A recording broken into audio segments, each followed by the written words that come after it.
Okay, welcome, friends. Thank you for joining us. Today is a special day for me because I get to work with two of my favorite people. Okay, those two favorite people happen to be Dave and Larendee. And as you can see underneath their names, Dave happens to be the pastor and the founder of the Effect Faith Community in San Juan Capistrano, but he also is a counselor. He's been a therapist in the recovery community for 20, 25 years now. He's got a lot of miles underneath his wheels, and Larendee in her own unique ways. She's specialized more working with business clients, but she also has experience in the recovery world. She's done personal counseling. She's also a spiritual guide. Very, very well versed in the Course of Miracles. In fact, a minister, or an ordained minister with the Course of Miracles. Is that correct, Larendee? An ordained minister with Pathways of Light, which uses the Course in Miracles as guide in the counseling that we do. It's Pathways is a universal church, I guess, is probably the easiest way to describe it. So bringing in all spiritual truths and spiritual manuscripts. So Great. Thanks for clarifying that. Jason, I can see from your profile, behavior analyst and leadership strategist. I know you were in on a Zoom meeting that we had a little while ago. I know you have a big heart and you've got a pretty good mind. Would you care to introduce yourself to the group? Sure. My name is Jason Matthews, as you can see, and I primarily work with men who are struggling to really identify their inner leader, the thing that really makes them be able to express themselves in a way that's not only full of passion and compassion, but also that has direction and purpose. And so I help them tap into that leadership, that leader inside of them that they were always born with, and have it come out in a way that is not only purposeful, but also it's to be of service. And helping them understand that by being of service, you have the ultimate expression of what it means to be a leader. And you have the best way of being able to impact others in a positive way, which not only helps them grow, but helps you as a leader strengthen your leadership ability as well. I think that's a pretty good thing. So I have all the confidence in the world that you're going to add something special to our conversation today. And then we have Jen Stover joining us here. Hi, Jen. Hang on, I just realized I had to adjust the microphone and the visual to be accepted. I have a lot of things turned off on this browser, so I had figured out. Sorry, I'm late. But yes, hi. I'm glad I'm here. Jen. And instead of me trying to remember all your qualifications, because you do have more than a couple, could you be kind enough to introduce yourself to the group? Sure. I'm Jen Stover. I'm the founder of the Human Infusion Project, and we create affordable online education that therapists and coaches can use in between their therapy sessions for their clients to kind of augment and speed up their healing, educate them on subject matters that most therapists don't need to spend their precious hour on doing. They have skill sets that are better used during the time they're with them. And so a lot of times we have therapists and coaches that direct their clients to our classes to kind of teach them about the brain and emotional nervous system, and about, what attachment really means, and those kind of subject matters. And yeah, that's what we do. And here I am. And my qualifications, I guess I would say I've been a 20 plus year neuro specialist in healthcare, and burned out in that field.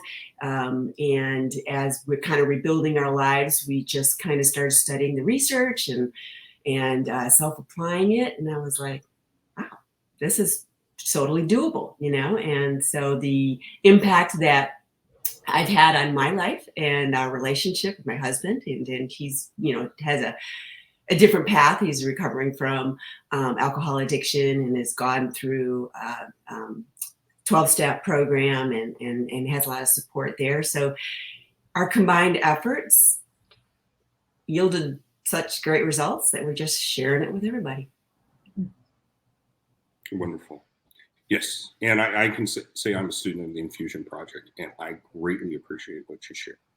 I think it's a Thank great you. gift. So that all being said, I think it's appropriate that Larendee, are you going to kick things off, and then Dave's going to take it from there? Sure. Let me just share a little bit about Encompassing People, because Dave is also a co-founder and partner with Encompassing People, in addition to his pastoral work with the Effect Faith community, which is also a faith community where many of their members have connection to recovery, either for themselves or support someone in recovery. So recovery is well spoken here, you can see. And Encompassing People was founded because Nina, who is not with us here today, has also been a psychotherapist for 30 plus years. And she wanted to take all of the incredible work that she had done from a psychological perspective, especially in the recovery community, and bring some of those tools to companies, to schools, and helping to educate educators and so forth, specifically around resiliency. And we came up with this about a year ago. We've been working on it. And within the last year, of course, don't you know, everyone's talking about resiliency and how to be more resilient. So the work we do at Encompassing People is with individuals, but primarily our focus is going into companies and teaching, facilitating workshops so individuals can learn how to be resilient in their work and in life. And then we also work with educators to help facilitate learning for them so they can bring resiliency into the classroom and teach students from a very young age how to be resilient. So we have several classes, several workshops that we can bring into companies and into schools, or just individuals who want to show up and learn more. So the part that Dave's going to be facilitating today is part 2. There's a building resiliency is kind of our first course. And then this can be a standalone course, but it's also helpful maybe to have, for those who've never really looked at it, to have the foundational piece first. And then this is mastering resiliency. So, and what, of course, we can't lead an entire workshop in an hour today.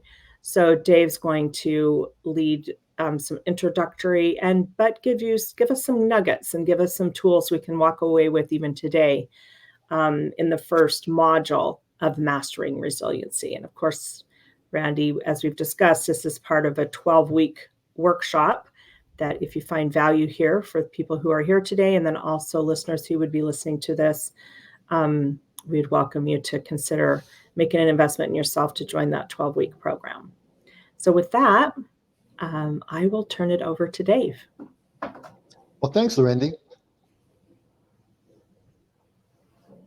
For the past 3.5 years or so, has been working as a staff counselor for a local healthcare system here in South Orange County. And of course, resilience was a huge issue, as you can imagine, with healthcare workers. And Jen, you probably know that.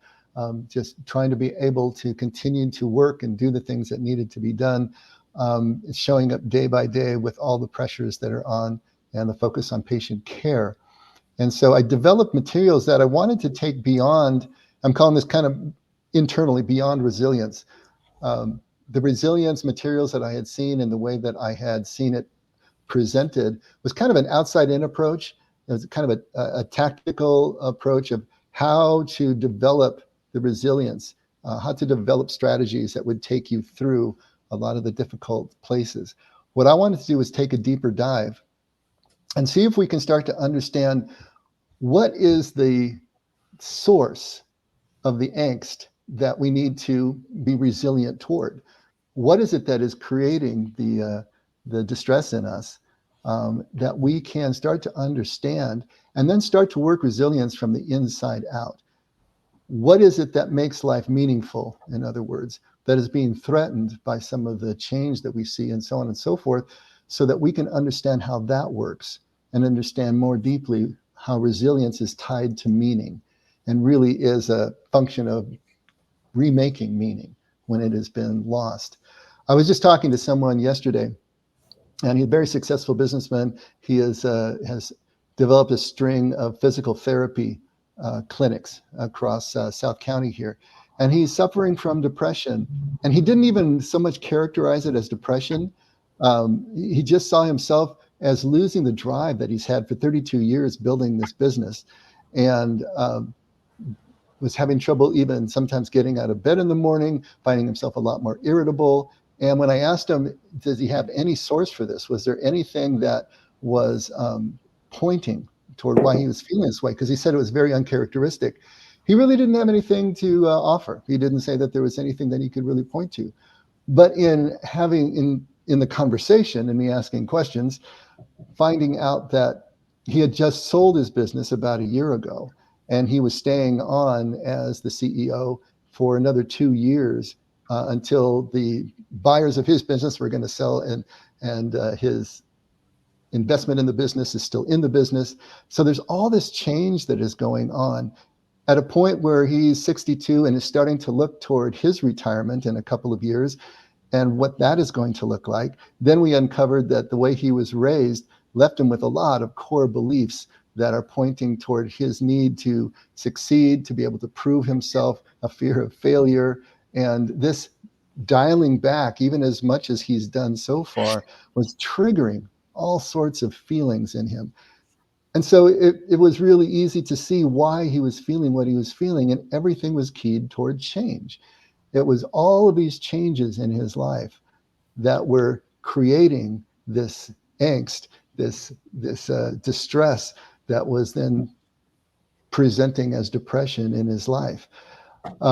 It was fascinating to kind of go through that with him and see how it really hadn't gotten onto his radar as to why these things were going on. And then we mapped out a way for him to go forward. You know, it was Viktor Frankl who has a great quote. If you're not familiar with Viktor Frankl, we're going to be talking more about him later on in the course. But Frankl is one of the fathers of modern psychology in the 20th century and a Nazi death camp survivor.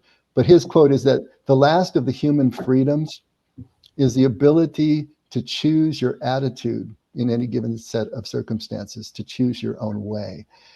And I think that is huge for us to understand in terms of resiliency. If you haven't figured it out already, life is hard, right? Our ability to be able to bounce back from the difficulties that we face, from the change, from the discrepancy between the way things are and the way that they should be, to come back to our original form, right? To be able to like that memory foam, you know, you push it out of shape and then it comes right back again. If we can do that, that's what resilience is all about.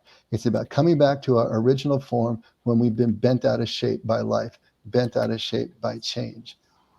And one of the things that I always try to point out is that we're going to be able to measure our progress along this path, not so much by how many times we're triggered emotionally, how many times we feel the stress or the strain, but by our recovery time, coming back from it. That's what's really going to show us. Truth of the matter is we don't have any control over our emotions. They're going to come, they're going to be triggered, they're going to do what they do. And if we don't have any control over something, then we don't have any responsibility for it. But of course, we do have responsibility for what we do with those emotions and with those triggers. And as we get better and better skilled at being able to come back to center, come back to the way we were before we were triggered, that recovery time is going to show us our progress along the way. It was fascinating because the man I was talking to yesterday he's a physical therapist, and he's developed this physical therapy business and chain. And he said, wow, light went on for him. He said, that's just like fit athletes. You know, as they train, they get better and better able to recover from the aerobic stress of whatever they're doing. He said, if you and I were to run a mile, how long would it take for us to recover from that, for our breathing to come back to normal, for us to not feel all the aches and pains? But a trained athlete, he said, you know, they'll come back, they'll be winded for maybe 5 breaths, and then they're back into normal heart rate, normal rhythm. Their recovery time is shortened. And that's what we're trying to do in terms of learning to be resilient from the inside out, is to shorten the recovery time that it takes to come back to our original state. Now, after we do that, doesn't mean that the triggers are going to maintain their frequency. They will start to also space out. They'll become fewer and far between. They'll become less in intensity. And eventually we will get pretty much desensitized to those particular triggers that we're working with as we create new neural pathways in our brain and let the old ones atrophy. But this is the way it works. If we can start to work on resilience, start to work on being able to come back, shorten our recovery time, then the triggers are going to dissipate. This all is keyed to change and all keyed toward loss. And before I dive into that, Larendee, if you have some comments or if there's any questions or comments, please, let's kick it around a little bit. Jason here. When you were talking, something that came to mind, I had to look this quote up because Carl Jung actually says something about resilience, and it's about your ability to really address the things that are bothering you. One thing that he says is the most intense conflicts, if overcome, leave behind a sense of security and calm that is not easily disturbed. It is just these intense conflicts that their conflagration, which are needed to produce valuable and lasting results. And it sounds like that's what resilience really is. It's the ability to address the things that are plaguing you, or that are really that you are suffering from or dealing with. It's the idea of overcoming the big three: ambivalence, ambiguity, and anxiety, and your ability to really identify what the problem is and then attack it.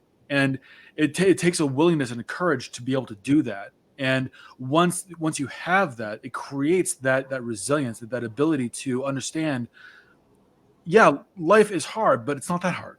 And especially when you decide to do the hard thing and address the thing that feels hard, it kind of makes life seem a little easier. Mm-hmm. Absolutely, couldn't agree more with that statement. And to make it even more difficult is we like to think that our intellect, our cognitive thought processes are driving the bus, but really they're not. It's our core beliefs. It's the unconscious that is really driving our thought and behavior patterns, and also driving our emotional triggers and the things that distress us. So to uncover those is really a key here. And so much of what this man didn't see, of course, was unconscious, but he wasn't even really aware of the changes that were taking place, which he thought were good changes. I mean, this is a good deal for him to sell this business. He's going to make a lot of money, and yet this it's just changing the way things are. It's changing the way he sees himself. It's changing his own sense of identity, meaning, and purpose, and his work as a caregiver. And so everything is changing, and that's creating all of the swirling mix of emotions that are presenting as depression. But Jason, you're absolutely right. Once we can put our finger on what's going on, now we have a way forward. Now we can start to address it. And so it's absolutely essential that we do that. And that's going to be part of what we're trying to understand. What is it that we're dealing with when we're dealing with change and loss? And then how does it affect us? And I think you're also right. I tell people all the time that, change in itself isn't painful, but resistance to change is excruciating. So we do make life harder by our reaction to it or our resistance to the change that is always occurring. Wonderful. Thank you. It's already so much rich conversation. So shall we get started, Dave? I'll share my screen and we'll dive into the lesson material today. Wonderful.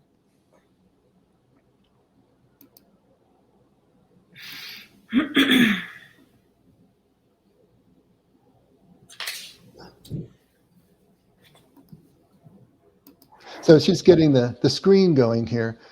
What we want to understand is how change and loss plays into everything that we're feeling, everything that we're experiencing. And so if you think about what has happened just in the last 3 years, I guess it's getting to be 4 years now, it's since the pandemic, there has been so much change. And that change has not only been in cultural, in terms of the way that we relate to each other. We lost so many of our institutional just ways of doing things. with the pandemic that have not come back fully. And some have been in positive, kind of like what we're doing right now, being able to have video conferencing has come to the fore. But a lot of other changes that either are negative because they're affecting our own agendas and the way we do things, or they have really hurt our socio and political apparatus, and just everything about the way that we do things has changed so much. Right now, we're entering a very contentious election year. That's creating a lot of angst and a lot of change, and the anticipated changes that are going to happen depending on how the election comes out. Just so much change in a macro sense has been taking place, and the need for healthcare has just shot through the roof because of all of this change and trying to deal with it, and people don't even realize how much it's affecting them. So again, to Jason's point, to try to understand how this is affecting us, and not only that, the macro change, but now the micro change. You add on to it any changes that are going on in your life, maybe as a result of what's happening out there, but also changes in just personal work settings and relationships and home settings and whatnot. All of that together is creating this soup, this milieu that we are in. And change is going to be experienced as loss.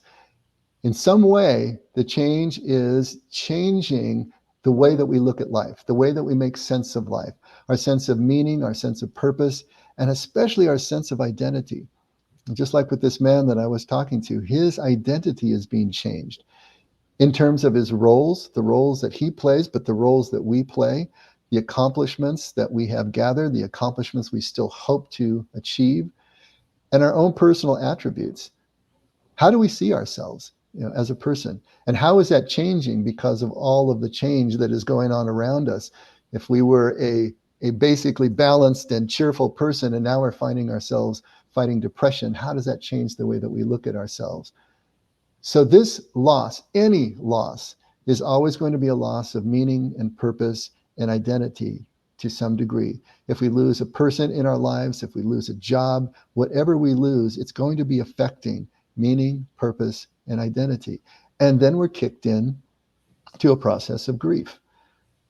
Grieving is the process that we go to try to cope with the change and with the loss. And really, it's a process of trying to remake meaning and accommodate that loss that we have sustained. So if we lose a person that is very close to us, we have a changed landscape in our lives. And all of the meaning that we had in the relationship and in our roles and in our identity was keyed to that central person in our life. You take that away, take that person away, how do we remake meaning? How do we make it around this changed landscape in our lives and then accommodate that loss? That's what the grief process is all about. And if you think about it, that's exactly what we're doing when we're trying to develop resiliency. Resilience is the process of remaking meaning. So it's going to be tied to grief in a way that we don't necessarily see. But that's what we're dealing with. Resiliency is going to be tied to remaking this meaning so that we can come back to original form, even in a changed landscape. So I thought what would be good for us to do is let's try to personalize this now. Let's bring it home. Can we go around the room here and each one of us talk about some personal examples of change or loss that affected you in this way that we're talking about, that you had to recover from by remaking the meaning, accommodating the loss? Can you come up with some examples from your life? I can say earlier, I would say about 8 or 10 years ago, when I was first burning out from healthcare, and before I had gotten to the state I'm in now, that there was a loss of identity, because at the time I thought that the job I had and the role I played was who I was. You know what I mean? So I hadn't separated out who I was at my essence from the skills that I had. And so I was heavily identified with that role. And so there was a momentary loss when early in my development, where when that was gone and I was like, and where am I going? I had to do, the work to kind of reconnect with my essence of who I was and reconnect to my core values to be able to set a new direction. So there was a loss, a floundering, I would say, in no man's land, I call it, where I would say it was a grief of, where the thing that I had enjoyed doing earlier in my career, and then for a variety of reasons, both external and internal, that imploded, and so yeah, it was hard to let go, I would say, of that initial identity until I reconnected to my real identity. So Yeah, you said something really significant, Jen, when you said that you hadn't separated your work identity from your personal identity, and that is a huge one. When we get into contemplative practice later on, we start talking about the ability to do that, to start understanding our egoic identities as the tools that we use in order to interface with the world around us and do our jobs, but that they're not who we really are. That's going to be a big process of restructuring that's going to be keyed toward resilience as well. Do you have a sense of, you said that you started to lose, I guess, the connection with your work as a source of meaning at a certain point. Do you know why that occurred? What was it that was starting to take the meaning out for you? Well, I could say that for me, it was because at the time, my neurophysical body was so dysregulated that it just eventually burns out. I mean, your system at a certain point, even with great coping mechanisms, coping strategies work for a long, long time. You can recenter yourself and keep coming back to the physical calm using techniques and strategies, which I'd been doing for decades of my life. But for some people, they just run their course. And it did for me. And so part of what contributed to, I would say, my burnout was the fact that my nervous system state, my emotional state, it was too raw and unrefined to hold the level of stress that my job entailed. So like, as you really nicely put earlier, is that, the rate and the amount of expectation, stress, in a work world is exponentially increasing, right? And we have to have the physiological, emotional capacity to hold that, or it will implode, which mine did. So part of that identity was, I would say, part of that was related to me not neurophysically being in a state to handle the environment that I was in. And then also, you're all in the US, I think. The healthcare system in this country is no longer, over the 25 years I've been in it, it's not one that I, what to say without throwing it under the bus. It can stand some improvement, and it wasn't somewhere that I enjoyed working anymore, and I felt like I could use my skills in other ways. So I was wondering if you were going to say something like that, because obviously I've heard so much of let's that. just say it's a combination of internal and external factors. But so many of the healthcare givers that I've talked to are experiencing the same thing. As healthcare continues to change, and as individual health systems change in relation to that, and it's been a very difficult transition. So I get that. Yeah. Jason, you want to jump in? Did you have an additional question? Yeah. I'm not sure if I thoroughly answered your one you had, but. No, you did great, and you got a lot of insight as to why you made the change that you did. So that's all terrific. I'm sorry, Jason. That's all right. Yeah, I do. To your previous question, what was it that created the necessity for change? I would have to say it was my entire life leading up to about 3 years ago. And I suffered for a long time of not really knowing who I was, having a lack of identity. Just a lot of factors that really prevented me from creating an understanding of who I really was, and then feeling like I was just floating through life. And then about 2 years ago, maybe 2.5 now, I had a near-death experience. And at first it was traumatic. I had no idea why I was still here. I had no idea why I came back. And it's only been fairly recently that I've begun to figure it out. And where I thought that I was just drifting, I'm beginning to see a glimmer of purpose. And that is really, um, it's pushed me more into the leadership realm. I've studied leadership for over 15 years, but it's really now that I'm beginning to understand what it was for, what everything that I have experienced, where I felt like I had little or no purpose. I was just floating through. Really, what was happening is I was developing a very, to quote Liam Neeson from Taken, I developed a very specific set of skills, and those skills I have found are invaluable. Some of the most powerful skills a person can really focus on in order to help others who also feel lost be able to create an anchor that gives them that purpose, so that they can say, I have meaning, that there's something more to my life than what I've experienced, and there's something more that I have to give. And it's not just a feeling of being lost in the sauce. There's now a direction that I can begin to see, and it is so exciting of being able to follow that. And I think that I firmly believe that people have a predestined path, and your free will is more about, are you going to resist it or are you going to follow it? The more you resist, the harder life is.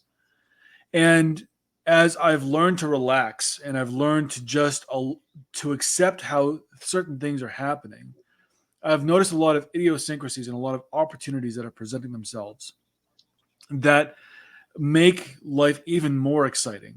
And it's a new feeling. It's really one of it's hard to explain when you go from having a life that almost feels colorless, and you begin to see how you can really begin to fall in love with life, and you can enjoy the risk of living, and you can take on these opportunities and um, these circumstances. They almost seem like coincidences, and as you follow them, you realize that it was never really a coincidence. It was an opportunity for you to become more aligned with how you can be more in line with that predestined path that you were on.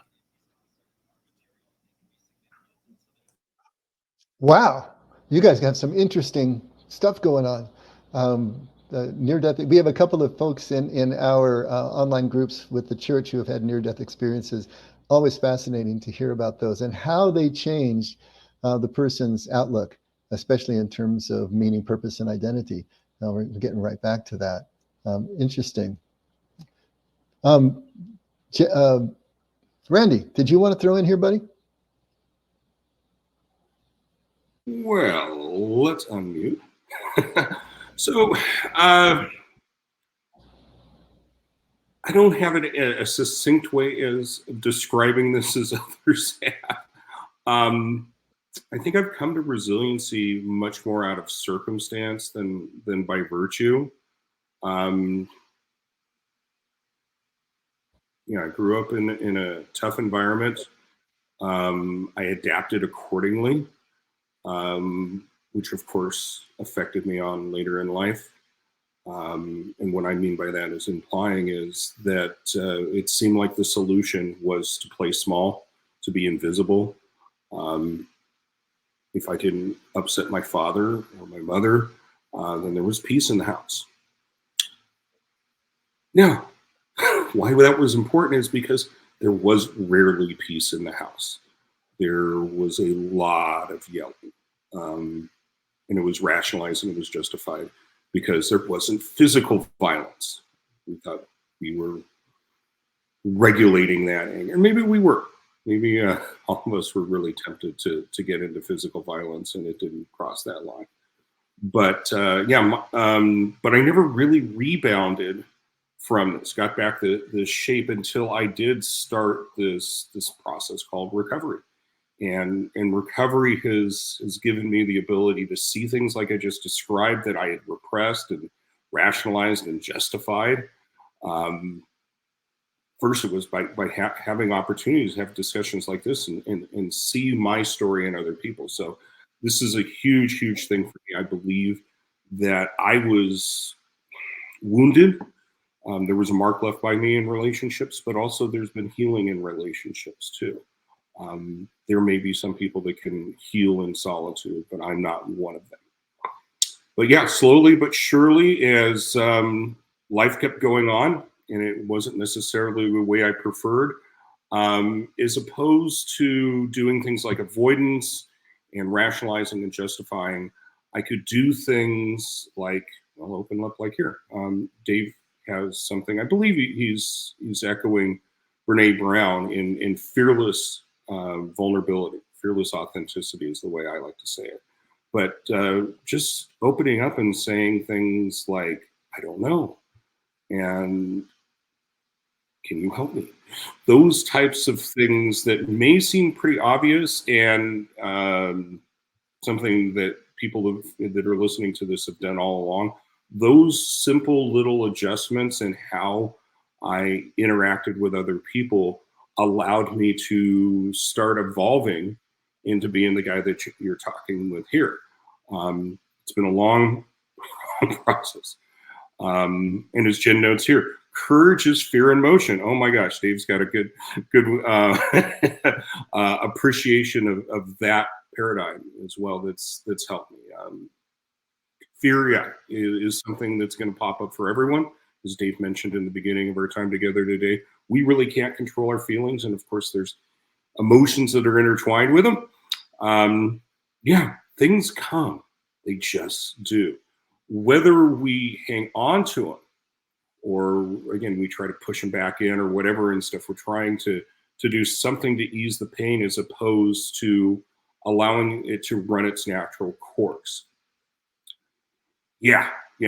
That no longer repressing the stuff that was tormenting me. And again, doing it in a safe place with at least one individual, but sometimes in small groups, allowed me to have the understanding. I don't know, maybe awareness is a better word.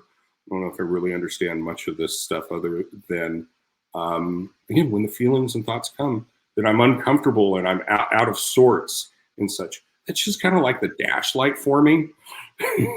Oh, something's not right.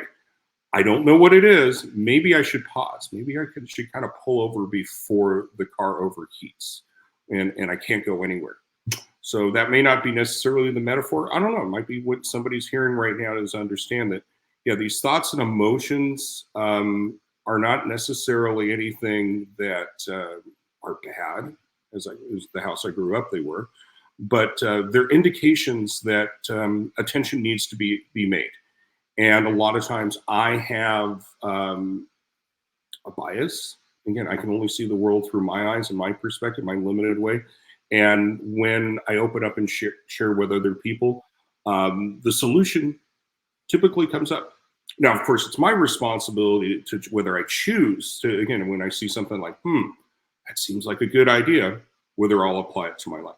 But yeah, the process of trial and error, I haven't gone back to my self-destructive ways. So look at the spread that we're getting here just already, just talking about what change or loss that you've experienced in your life that required, challenged your resilience and required you to make adjustments in meaning, purpose, and identity. So we have Jen, who in the workplace, losing the ability and the desire to continue in her chosen field because of all the forces that were changing around her. And then we've got Jason with an existential experience, an actual NDE, and where he is being challenged in that way. And then we have home issues, childhood issues in Randy that created these core beliefs and things that he's had to work through the rest of his life. And let's face it, children are the ultimate victims. They're always at the at the behest of the adults around them. So that's where we're so vulnerable. And so many of these core beliefs get established is in family of origin situations. So you've already got a spread there, which is really interesting. Larendee, did you want to throw in here? You've been throwing in on the chat line, I see, but yeah, just trying to be present to hold space for the group. I really appreciate everyone's contribution, and as Randy indicated, I could see my story in each of those experiences as well. And as I was just listening and observing, I was reminded that really is an inside out approach, and it requires physical, emotional, spiritual attention. And Jen kind of alluded to the work that she does, and is really so important when we understand that our, whether the thoughts and emotion cause the physicality or the physicality cause the thoughts and emotion, they are all intertwined. And we live in a really wonderful time where the research has progressed enough for us to really be aware and understand the power that the gift our physiological bodies can have to help us in our healing. And so I was really appreciative of Jen's sharing earlier. And then also, there's about 20 things that have been identified that cause us to come to this place of, what's the purpose and meaning for my life, not even the world, but what's the purpose and meaning for my life. And having these existential crisis, near-death experiences is one of those. The loss of someone very dear to us, especially early in life, can impact and have us to cause those moments. And so for me, I've really come to understand that everything that shows up in my life is an opportunity for me to learn about my own experience and my own journey and what that means for me. And I also grew up in an interesting home situation where there was a lot of love and grace and acceptance from one parent, and then another parent who it was kind of a mixed bag. And so just living in that, that kind of seesaw effect, I will say I'm grateful that it helped me to pick up some tools early. But as I got older and life handed other experiences, I had to learn new tools or how to use those tools maybe in a different way. Or maybe some of the tools that I had picked up were no longer going to be helpful. And Randy spoke to the sense of showing up in rooms like this. And the work that we do at Encompassing People really does embrace that there is awareness, there's community and connection that helps us find safe havens for us to really be vulnerable and do our work. And then we bring in the resources so that we have the support. And then it makes it possible for us to put those tools to work and processes and how we behave and respond in ways that are healthier for us. Again, what's going to work for me. And then finally, Dave was talking about, our conscious awareness. And years ago, when I became certified as a hypnotherapist, what we really understood was that the subconscious will always trump the conscious every time. But as we begin to understand what's going on in the subconscious, the tapes that are playing, and decide to maybe retire some of those because they have no longer value or benefit to us in our current circumstances and situations, then we can become more present, and our conscious awareness does begin to shift, and we are able to come from a place where we're more aware. And that's really what emotional intelligence is all about, taking those things that we've learned, retiring some of the old tapes, and in gratitude they worked then but probably don't work now. So what's a different tape that I can play? So thank you everyone so much for sharing, and your courage to be vulnerable and share is really helpful. And I guess just really quickly for me, the loss of my first marriage was just a game changer. Even though it was 30 plus years ago, the way that changed my basic view of life and myself was profound. Myself as a good Catholic at the time, as a man, as a husband, as a father, everything was challenged, and I needed to come to grips with remaking everything in a very real way. I can look back on that pain now and be grateful because it was a hinge moment that moved my life in a completely new direction, even though I would never wish that on anyone, the pain of divorce. But it was the pain that I needed to be able to move in new directions and to build whatever I built. So each one of us can point to these, and there's not just going to be one of them. And wherever we are now, there's going to be another one and a one after that. The loss and the change is always coming. Why is it so difficult for us to deal with this? I think Carl Jaspers has a great image for this, an idea for this. It's called a limit situation.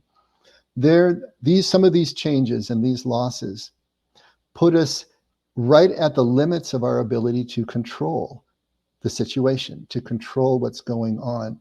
And that makes us completely terrified.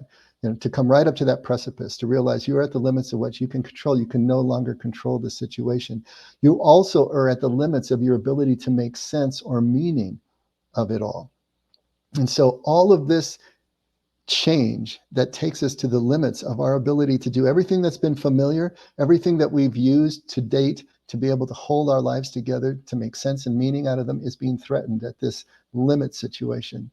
And that's why it's so stressful for us. Because what do we do now? Who are we now? All these things come into question. And then it can put us into a place of moral distress, which can be best understood as being in the gap between the way things are and the way we believe they should be. Look at the healthcare system. It's just not the way it should be. And I'm in that gap between the way it is and the way I think it should be. And that space between our expectation and our experience is all the room we need to be completely miserable and distressed and at our limits and so on and so forth. So this all points to a loss of meaning. Meaning becomes the critical factor. So I'm going to agree with Viktor Frankl in this, that it is meaning that we are keyed to most in terms of being able to make sense of our lives and make sense of ourselves. Change threatens that. Resilience is the measure of our ability to come back to a sense of meaning and our place in the situation, even though it has changed. That is what we're trying to develop. And as Jason said, it keys on our ability to understand what is happening. That's why limit situations, moral distress are valuable as tools that can kind of map out what it is that we are understanding about the situation and our place in it.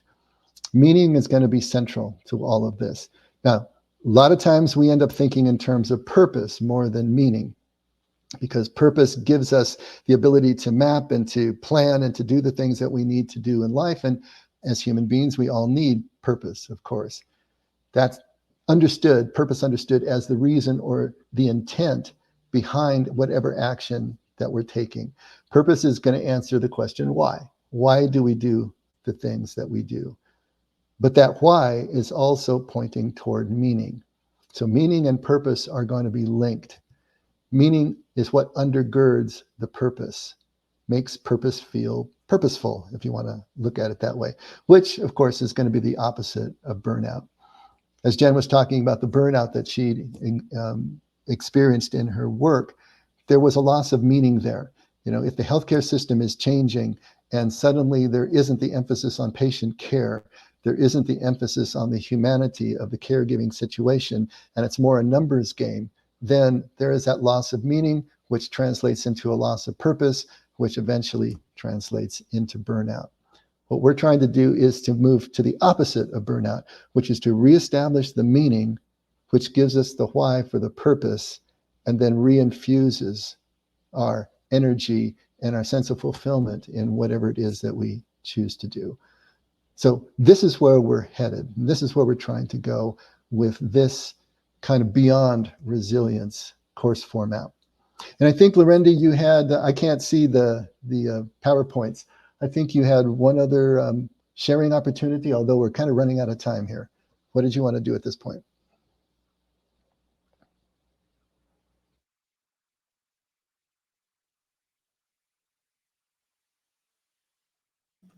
You're on mute. Oh, I think you're muted, Larendee. Yeah.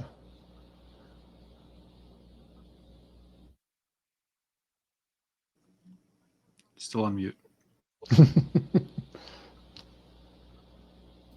Thank you. You asked the question, and you asked the two questions in tandem, so I think we're good. Okay. Yeah, we were going to split them up, but it's okay. Everything is always in perfect order. So we just have a few minutes left before we need to adjourn. So especially Jen and Jason, any comments or questions, rebuttals, concerns that you'd like to throw out at this point? No concerns. You guys speak my language. You pretty much teach what I teach, just using different language.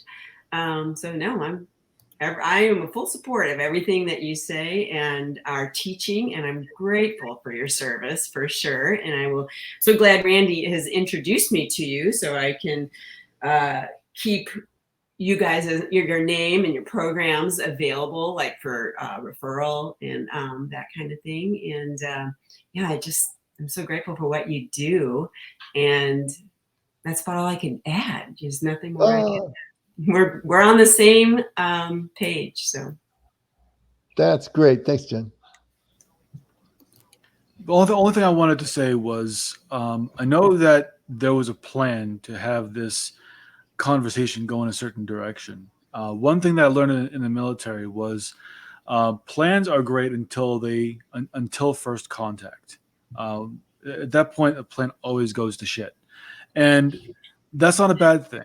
I think the way that this conversation went was the way it was supposed to go, and I really appreciate how we've been able to have a lot of sharing and conversation, and I think we've done a really good job of being able to not only discuss resiliency, but also talk about some examples of how we've been able to become more resilient, and how what that looks like in a demonstration form in real time. So I think this was a great this was a great hour spending with you guys.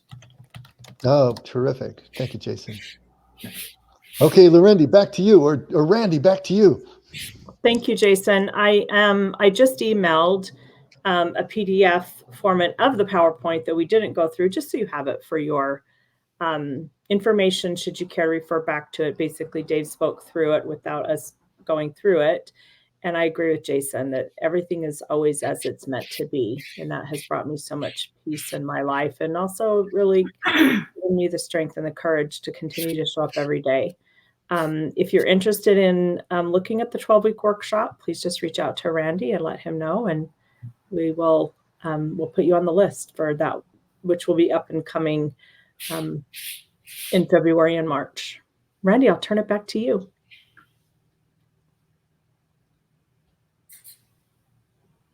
You're muted, Randy. Muted. That darn mute button. Foiled again. Yes, thank you, Larendee. And thank you, Dave, for being the facilitators of this event. But see, I think everybody is aware enough here in stuff. It would have been good if it was just the two of them. Well, I guess the three of us talking and stuff. But again, them doing 80% of the heavy lifting. But it really takes on a, I don't know, more profound impact upon me, and I see the potential with anyone that's watching this recording when there's other participants involved. So thank you, Jason, for your insights, Jen, for your insights as well. It makes this be, I don't know, more than just 3 points of view, 5 points of view, so multifaceted. The probability of having someone listening to this recording getting something that makes them go, yeah, or a me too, those all kinds of things that I've seen as signals in my life when something seemed to be breaking through the concrete of my, my worldview and my identity and such. I just have to say stuff. There's just a connection that goes on in these online events that I think that's what makes them become great. We're taking this from being a good presentation to a great presentation. So thank you all for being here. But I also want to use this as an invitation for anyone that's watching this to please consider taking the time. I know life is busy and such, and especially Saturday mornings at 9 a.m. PST. A lot of times that's already scheduled. It's kind of hard to fit this in. And if that's so, then maybe we kind of adjust. We're all learning. This is definitely again, how I've been trying to reframe for people talking and, the everything being less than full on pro. We're learning, okay? Learning how to do these workshops just as each of us are learning how to do life. And I guess that's in my closing and stuff, giving myself permission to make mistakes. Because again, I grew up in a household that mistakes were rarely tolerated, and that instilled upon me a very hyper self-criticism, and making the decision to be open and, again, I'll stress the open, honest, vulnerable thing, and allowing myself to be less than perfect has helped me great. But again, it began by being in groups like the one we had today. So thank you. Randy, Jen had something she also wanted to share. Yeah, I just wanted to comment. So, like you said earlier, I love the conversation. I mean, to come together with other people that are doing this service work I love it. And the other part of it is, if we want to get your program out there, I feel that I'm not sure how to do it, but conversation part of it is terrific and maybe needs to come a little at the beginning and a little at the end. So my two questions is, how can we outline your program so that people understand like the problem it solves, the steps that you're going to take them through, and where you want to take them, like in a nutshell, that like how can we incorporate that into say 30 minutes of the hour?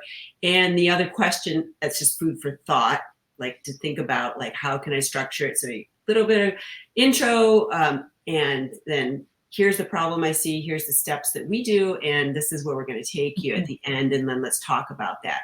And believe me, it's a challenge. I'm still working on that, and I really don't have a fondness for the industry webinars and all that cooked kind of template stuff that people do.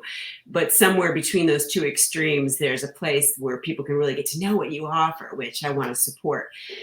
And then the other piece that I'd love to have here, just a few comments from the lead presenters, is what is your audience like? I mean, I love it that we all came together, but the people that you'd like to serve,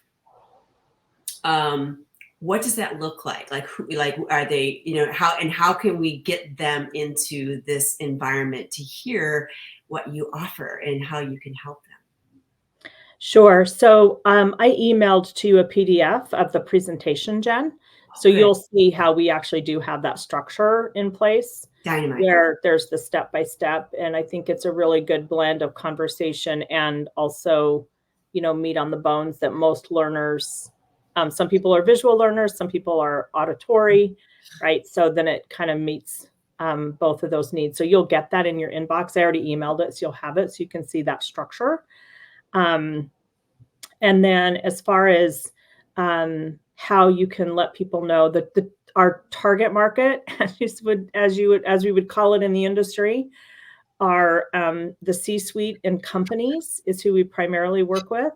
And then, like I said, we work with administrators of schools to train the trainers, educators, so that they can take this work to their students and into the classroom. So, and all of our coursework, next week, we're going to be doing Healing Inner Child work. We have workbooks. There's worksheets. Some of our, we facilitate a group every Friday morning of CEOs of all different, some in the entertainment industry, real estate, recovery, logistics, CEOs. Those are all CEOs that come together in kind of a mastermind format. And we use our resiliency work. We also use some business tools. That's been, even though I have a strong counseling background, I've been working with executives for 40 years in the executive suite. So helping people build their teams so they can build their businesses. Very practical, tactical tools that get applied with this. So I'll send you also, Jen, a couple of websites you can go to that give you a deeper dive into who we serve, what we help them do, which could be helpful for you. And then I also want to connect with you because we work with a lot of counselors and therapists who do need other tools and resources. And it sounds like you might be able to provide some of that as well. Would really love to connect with you at a deeper level on that. Nice. And Dave, did you have a target or people that you want to reach also that you're specifically? Yes, certainly. Beyond titles, it's going to be somebody who is far enough along in their lives that they're interested in what is sometimes called the second half of life. Because if a person is totally focused just outward on accomplishing what they need to accomplish and dealing with burnout so that they continue to accomplish, they may not have the patience to take a look inside and do the inner work that we're talking about. So I think it's going to be someone who is at least experienced enough, maybe old enough. It doesn't necessarily need to be chronological, but they are keyed in to that interior aspect. Okay. They're ready. They're ready to reshape the second part of their life, whatever that is, huh? Exactly. Yeah. And you can't make someone ready. No. They need to get to that place, and it's usually a function of the. You said that loss or the patterns and the things that have been working just have to stop working after a while, and then before sometimes people will say, okay, well, what else is there? And this group That's it, exactly. This group has many hands that will help you with that. That's terrific. And I see in the chat, Jason has some thoughts on this. Is that correct? Yeah. So one thing I wanted to stress is I understand that the purpose of this is to really bring to focus what you have to offer others. And that's really important. The way you do that is even more important because you could have a pre-programmed thing, as I've discussed before. Plans hardly ever survive first contact, and understanding that is so important because the truth is people don't want to be sold. They want to be seduced. And when you have conversations like this, where you're still focusing on the material, but doing it in a way that's very engaging, that gets people involved, that allows people to become vulnerable and be open to the idea of trust in this kind of context, and it provides a lot of really good nuggets. What you're doing is you are bringing it down from a theory to something that's much more practical or something that's much more concrete. And that's seductive. People love being able to understand how things can help them, not just the fact that the possibility of things helping them. And I think we're going to find that as we move forward, in addition to leadership, I've also been a student of sales for over 20 years. And one thing I've understood is that when you present something in a way that really entices people, that excites them, that gets them wanting to learn more and seeing themselves in the possibility of the content, you have a much more likelihood of having the kind of conversions you're looking for from the people that you are focusing on. So that's just one thing to keep in mind. As you move forward, this was an excellent conversation. I really loved it. It made me think a lot, and I'm really looking forward to diving into that slide deck. And I'm really glad the conversation took the turn that it did, that it happened the way that it did, because it allowed me to see myself in this material. And my suspicion is that other people who watch the recording or other people that see what you're doing and are able to engage in this way are going to have the exact same response.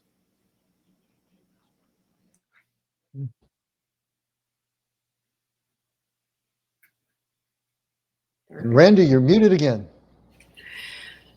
Yeah, well, like all of us, we're doing this from home, and Sue's doing her Saturday morning. Not everyone needs to hear her housework. Anyway, again, we're live without a net. So yeah, this is time is again. probably noticed. Again, Jen had another appointment, or excuse me, Larendee needed to have a leave because she had another appointment. But Jen, Jason, Dave, all of you, again, I know I'm repeating myself, but you guys have made this a special event. And this is going to be the first of many. So again, I hope you'll join us again and make it something that, is better than I could do alone. So again, with that being said, we're going to wrap it up. And I hope to see you all again. Until then, may peace be Thank with you so much. Great to meet you all. Thank you. Likewise.